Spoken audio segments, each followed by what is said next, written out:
Esse daqui é o novo Caoa Chang'an Unité, ou Unity, sei lá como que se fala isso.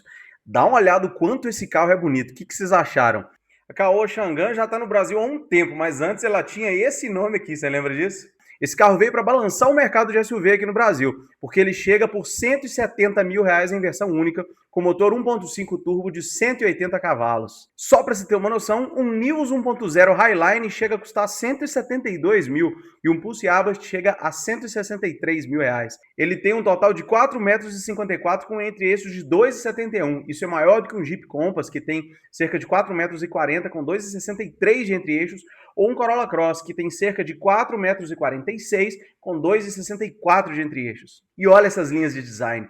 Cara, esse carro vai dar uma balançada, viu? Dos chineses que foram lançados no mercado brasileiro até agora, na minha opinião, esse é um dos mais bonitos. Você está no Tudo de Carro, se inscreva no canal, siga a gente e deixa o like, valeu!